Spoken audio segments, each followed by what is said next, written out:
옆에 분들한테 인사하시죠. 주님의 기쁨이 우리의 힘입니다.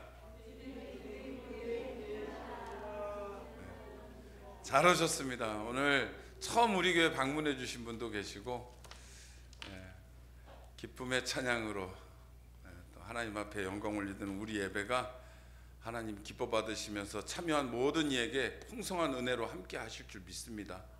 아멘.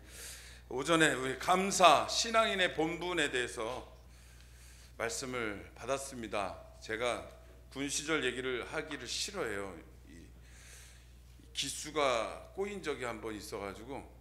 그런데 제가 좀 아까 목사님 말씀을 들으면서 생각났던 한 장면이 있더라고요. 제가 훈련소에 들어갔는데 이분들은 어떻게 하나같이 다 그렇게 불평을 아주 너무 잘해요. 불평만 해요. 오늘 훈련이 어땠다, 조교가 어떻게 하더라 하면서 다 불평이에요.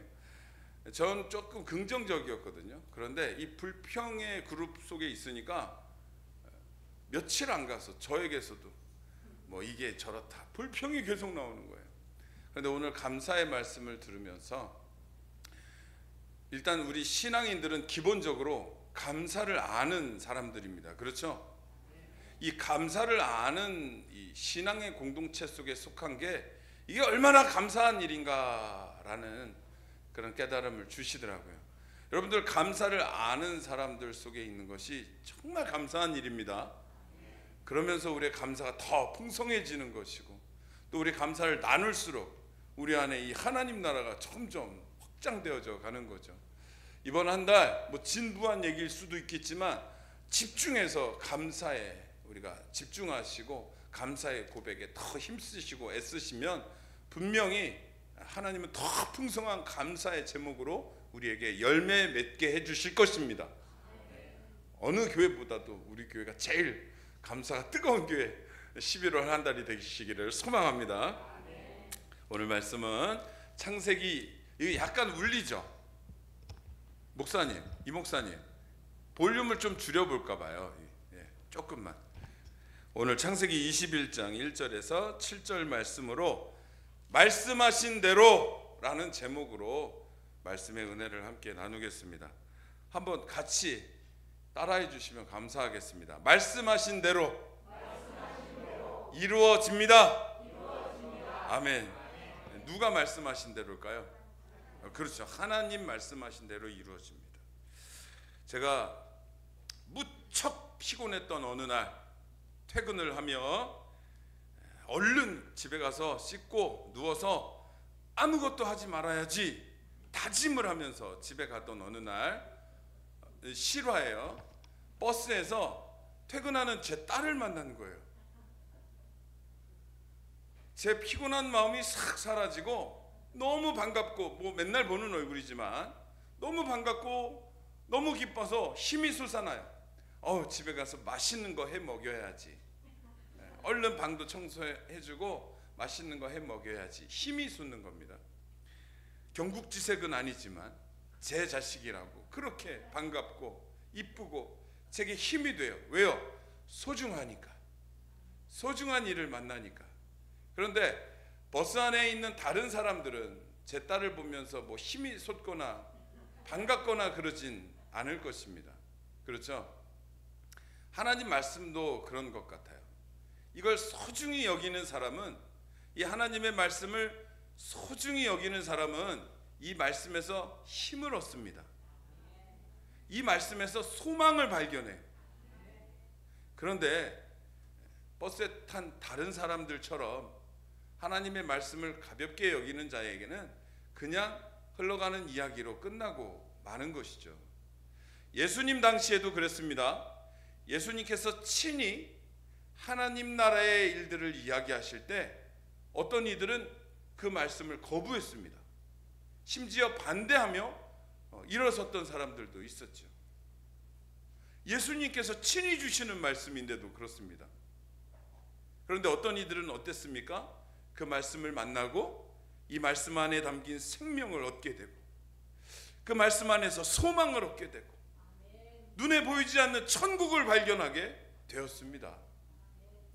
그러므로 우리 동성교회는 하나님의 말씀을 소중히 여기는 믿음의 공동체 되시기를 바랍니다. 그것도 너무 중요한 거예요. 그리고 또 오늘 본문에 이어서 이 하나님의 말씀을 소중히 여겨야 하는 정말 중요한 이유는 하나님이 말씀하시는 하나님이시기 때문에 그렇습니다. 말씀하시는 하나님. 그런데 그것으로만 끝나지 않고 말씀하신 대로 이루시는 하나님이시기 때문입니다. 이거 너무나 놀라운 일이에요. 하나님은 말씀하시고 그리고 그 말씀대로 이루어 가시는 일들을 성경에 빼곡히 담아 놓으셨습니다. 뭐 예를 들 필요도 없어요. 빛이 있으라 말씀하시고 그 이후에 하셔야죠. 빛이 있더라. 빛이 있으라 하시니 빛이 있는 거예요. 하나님이 말씀하시고 이루어지는 겁니다. 우리는 그 하나님을 믿는 자들이죠. 이러한 이유로 오늘 창세기 21장 1절에서 2절 말씀이 너무나 소중한 말씀인 거예요. 다시 한번 우리가 입을 모아서 1절 2절을 함께 봉독합니다. 시작. 여호와께서 말씀하신 대로 사라를 돌보셨고 여호와께서 말씀하신 대로 사라에게 행하셨으므로 사라가 임신하고 하나님이 말씀하신 시기가 되어 노년의 아브라함에게 아들을 낳으니. 아멘. 벌써 3번이나 반복되죠. 하나님의 말씀하심이. 그리고 그 말씀하신 대로 열매가 맺는 것 또한 3번이나 반복됩니다. 우리가 이렇게 하나님만 맨날 만나고 살면 우리가 말씀하신 대로 믿을 수 있는데 우리가 하나님보다 사람을 더 많이 만나고 살기 때문에 이 말씀하신 대로 믿는 게 좀 약해진 것 같아요. 제가 정말 참 진실을 한 친구에게 이야기를 하는데 제가 그 청년 때였어요. 청년 때 이태원 부근이었는데 거기에서 저녁을 먹다가 코끼리가 돌아다니는 거예요. 길거리에서. 그 뉴스 혹시 못 보셨어요? 코끼리가 동물원에서 빠져나와서 이 유흥가를 돌아다니는 거예요. 그래서 이 이야기를 친구에게 전했는데 거짓말 하지 말라는 거죠. 그게 무슨 말도 안 되는 소리를 한다고 저한테 핀잔을 주더라고요. 제가 그랬어요. 속고만 살았냐? 내가 받고 그걸 전하는 것이다. 그런데 믿질 않더라고요. 사람만 만나고 살다 보니까 우리가 속고만 살다 보니까 하나님의 말씀에도 신뢰를 잃어가는 것 같아요. 하나님은 분명히 우리와 다르시게 신실하신 하나님이세요. 처음부터 끝까지 하신 말씀을 이루어내시기를 한 번도 변함없이 지켜내신 하나님이십니다. 그러므로 우리는 하나님의 말씀은 그대로 이루어질 줄 믿으시면 됩니다. 그 믿음이 우리에게 함께하길 원합니다. 제가 좀 지루한 얘기를 할 거예요. 졸지 마시고 한번 집중해서 들어보세요. 하나님이 아브라함을 처음 부르신 창세기가 어디예요? 17장이죠. 그때 부르셔서 내가 너로 큰 민족을 이루겠다 하셨어요. 아멘. 아브라함이 이 약속을 믿었지만 온전히 믿진 못했어요. 그래서 흔들렸어요. 그래서 하나님은 다시 말씀하세요. 찾아와서 아브라함아 걱정하지 마라. 내가 네 몸에서 날 자라야 너의 씨라 부를 것이다. 분명히 네 몸에서 날 자가 네 후사가 될 것이다. 확인시켜 주셨어요. 아브라함은 이 말씀에 위로를 받았지만 또 흔들렸어요.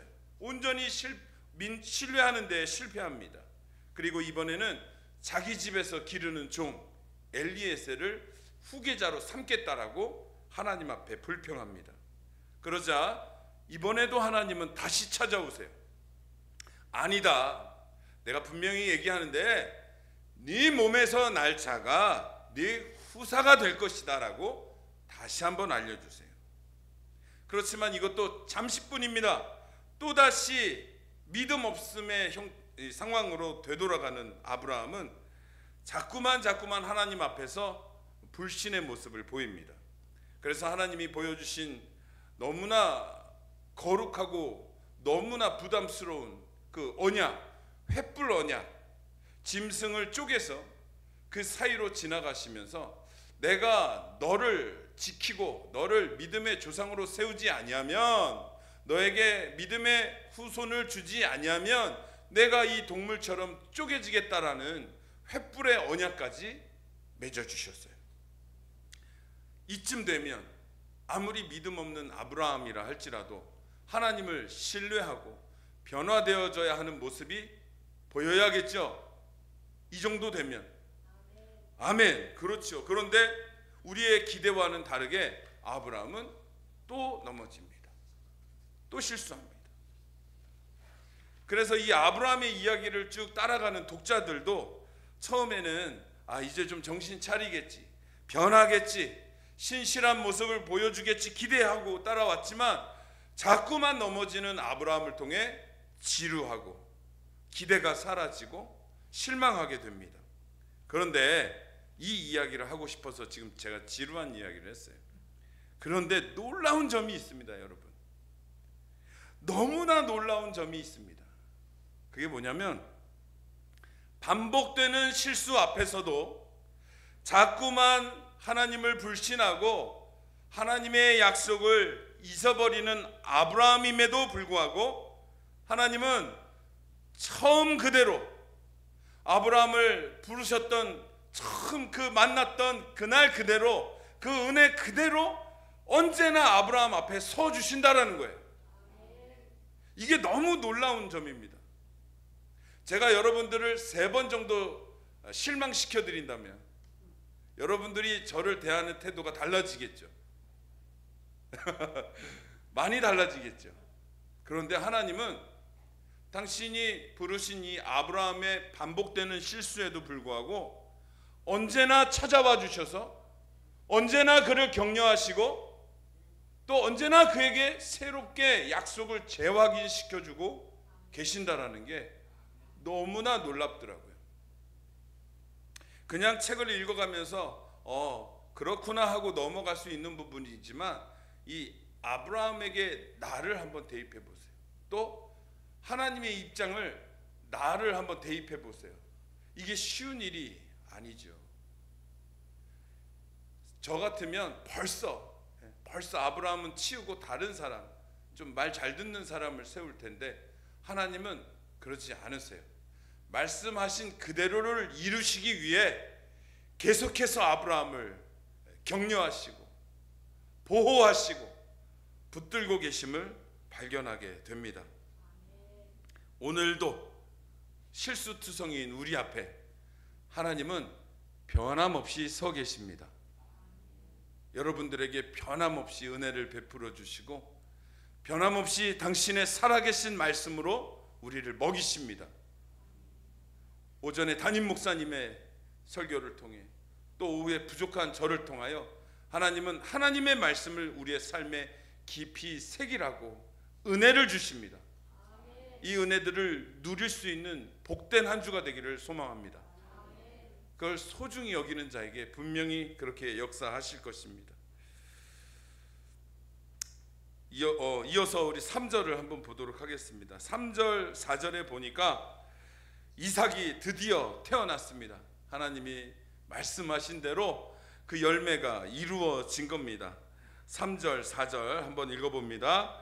아브라함이 그에게 태어난 아들 곧 사라가 자기에게 낳은 아들을 이름하여 이삭이라 하였고 그 아들 이삭이 난 지 8일 만에 그가 하나님이 명령하신 대로 할례를 행하였더라. 아멘. 아브라함은 하나님께서 주신 이 아들의 이름을 하나님의 명령에 따라 이삭이라고 지었습니다. 이삭의 뜻은 무엇입니까? 기쁨, 웃음이라는 뜻입니다.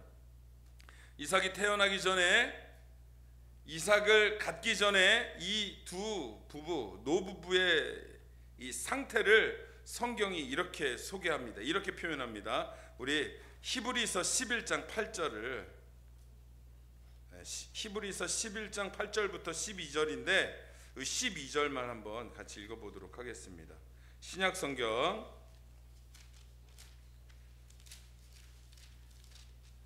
365면입니다. 히브리서 11장 12절만 한번 봉독해 보도록 하겠습니다. 이 두 노부부를 이 성경은 어떻게 표현하고 있는지, 이삭을 얻기 전에 이 부부는 마치 어떤 상태였는지 12절 찾으셨으면 함께 읽습니다. 이러므로 죽은 자와 같은 한 사람으로 말미암아 하늘의 허다한 별과 또 해변의 무수한 모래와 같이 많은 후손이 생육하였느니라. 아멘. 365면에 있죠. 다시 본문으로 돌아옵니다. 이 아브라함과 사라를 이삭을 얻기 전의 상태를 뭐라고 표현하나요? 죽은 자와 같다. 죽은 자와 같다. 아무 소망도 없고 웃지도 못하고 먹지도 못하고 말하지도 못하는 죽은 자와 같은 이들이다라고 성경은 이야기합니다.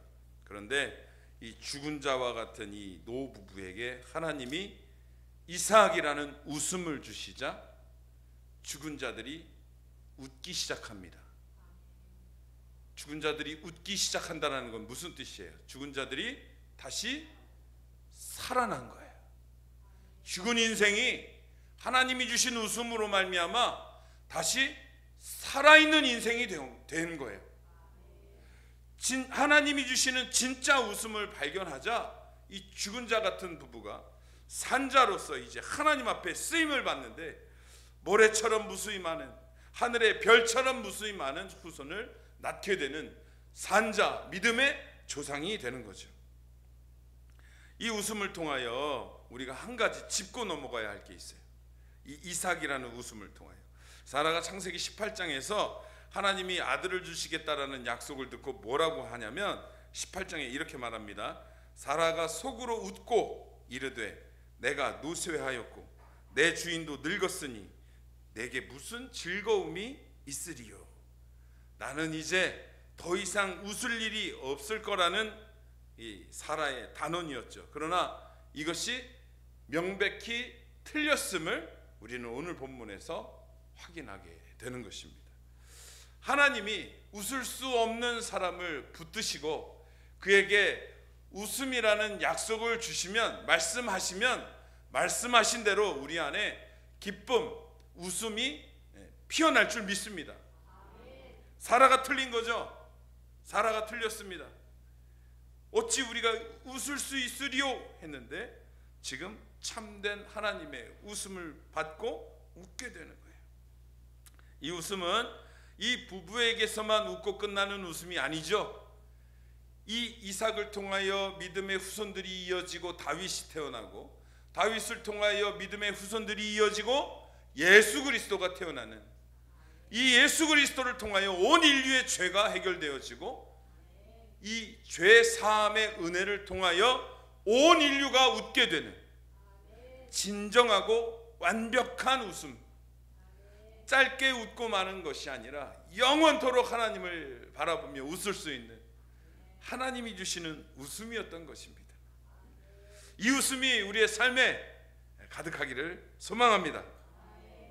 그리고 나서 이 웃음을, 이 이삭을 얻고 나서 4절에 보니까 난지 8일 만에 할례를 행합니다. 하나님의 자녀라는 징표를 몸에 새긴 것이죠.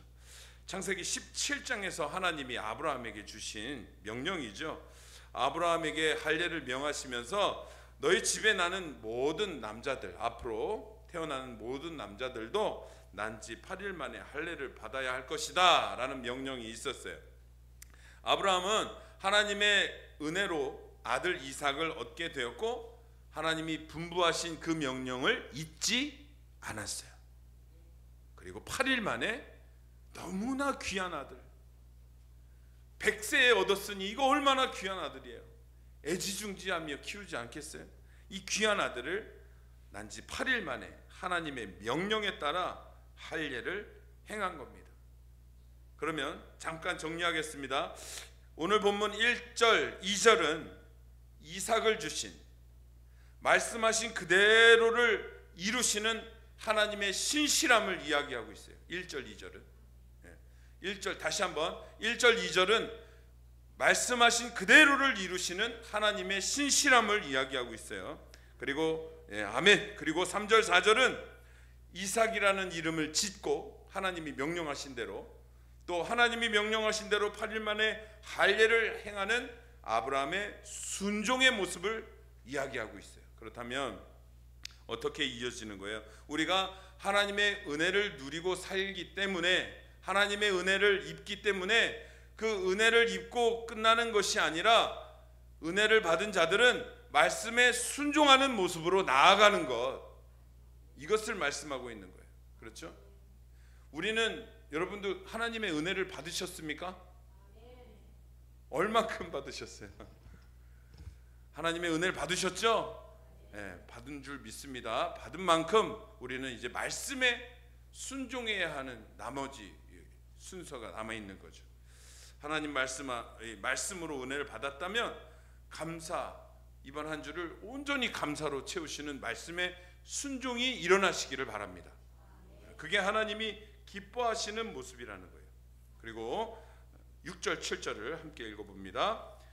사라가 이르되 하나님이 나를 웃게 하시니 듣는 자가 다 나와 함께 웃으리로다. 또 이르되 사라가 자식들을 젖 먹이겠다고 누가 아브라함에게 말하였으리오마는 아브라함의 노경에 내가 아들을 낳았도다 하니라. 아멘. 6절 7절에서 사라가 시를 지었어요. 노래를 하는 거예요. 얼마나 기쁘면 이러겠어요. 그래서 첫 번째 시의 연이 6절이에요. 이삭의 이름이 웃음, 기쁨이라는 뜻이잖아요. 그래서 아들의 이름을 두 번이나 이 가사에 넣으면서 웃음이라는 가사로 넣으면서 노래합니다. 사라가 이르되 하나님이 나를 웃게 하시니 듣는 자가 다 나와 함께 웃으리로다. 이 노래를 부르고 있는 거예요. 두 번째 연이 되는 7절은 사라 자신이 이 불임의 수모 속에서, 아이를 가질 수 없는 수모 속에서 해방된 여인의 기쁨의 표현입니다. 그러면서 뭐라고 해요? 내가 아들에게 젖을 먹일 것이라고 누가 생각했는가? 내가 아브라함의 아들을 젖 먹일 거라고 누가 생각했는가? 라며 이 질문에 대답을 유도하고 있어요. 우리가 뭐라고 대답하면 되겠습니까? 누가 이 젖 먹이를, 이 이삭을, 이 웃음을 우리 노부부에게 주었는가? 라고 노래 부르면 이 노래를 듣는 사람들이 화답해야죠. 뭐라고 대답해야 돼요? 바로 하나님이 주셨다. 하나님이 주셨음을 사라는 노래하고 있어요. 이게 가능이나 한 일인가? 100세와 90세 된 부부가 웃음을 얻게 되고 하나님의 은혜라는 것을 노래하며 선포하고 있어요. 하나님은 이렇게 말씀하신 그대로 이루시는 하나님이십니다. 눈에 보이지 않지만 하나님은 지금도 살아계시고 우리의 삶을 주관해 가십니다. 그리고 우리 안에 말씀하시고 우리 인생에서 그 말씀하신 대로 이루어 가시는 하나님이십니다. 우리는 그 하나님을 신실하신 하나님이라고 표현합니다.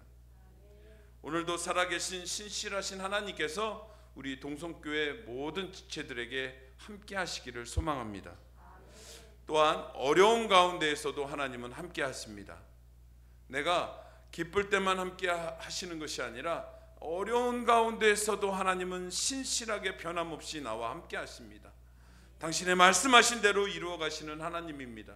이 하나님을 꼭 붙들고 여러분 믿음으로 승리하셔서 우리 동성교회 안에서 하나님이 주신 믿음의 귀한 사명들을 힘있게 감당해 나아가는 우리 모두가 되기를 소망합니다. 제가 찬양을 한 곡 하고 싶습니다. 오 신실하신 주라는 찬양입니다. PPT가 준비가 될까요? 제가 가사를 선창하겠습니다. 하나님 한 번도 나를 실망시킨 적 없으시고 언제나 공평과 은혜로 나를 지키셨네.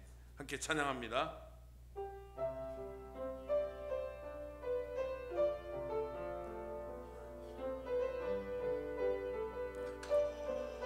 하나님 한 번도 나를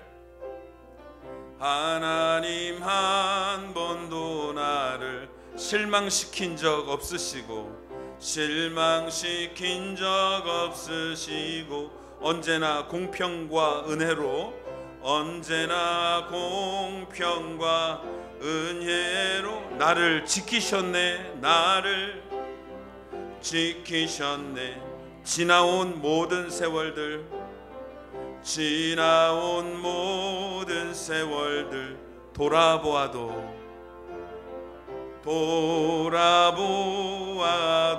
그 어느 것 하나 주의 손길, 그 어느 것 하나 주의 손. 안 미친 것 전혀 없네. 안 미친 것 전혀 없네. 오 신실하신 주, 오 신실하신 주. 다시 한번 오 신실하신 주. 내 너를 떠나지도 않으리라. 내 너를 버리지도 않으리라. 내 너를 버리지도 않으리라. 약속하셨던 주님, 약속하셨던 주님, 그 약속을 지키사, 그 약속을 지키사 이후로도 영원토록, 이후로도 영원토록 나를 지키시리라 확신하네. 나를 지키시리라 확신하네. 다시 한번 오 신실하신 주, 오 신실하신 주, 오 신실하신 주. 내 너를 떠나지도 않으리라. 내 너를 버리지도 않으리라. 약속하셨던 주님, 그 약속을 지키사 이후로도 영원토록, 이후로도 영원토록 나를 지키시리라 확신하네. 아멘. 하나님 감사합니다. 하나님은 한 번도 우리를 실망시킨 적 없으신 분입니다. 변하는 건 우리들입니다. 하나님 앞에서 하나님 닮아, 신실함을 닮아 하나님 앞에 말씀 붙들고 순종하며 주님 앞에 기쁨이 되어지는 우리의 삶이 되게 하여 주옵소서. 오늘 오전에 우리에게 감사의 마음을 가르쳐 주셨습니다. 온전한 감사로 이 한 주를 채우게 하시고 오로지 하나님 앞에 영광 올려드리는 우리의 삶 속에서 하나님 주시는 풍성한 은혜와 큰 기쁨이 우리 안에 넘치도록 역사하여 주옵소서. 말씀하신 그대로 이루실 하나님을 찬양합니다. 감사드리며 예수님 이름으로 기도드립니다. 아멘. 감사합니다. 우리 찬송가 542장 찬양하시면서 준비하신 예물 드리겠습니다.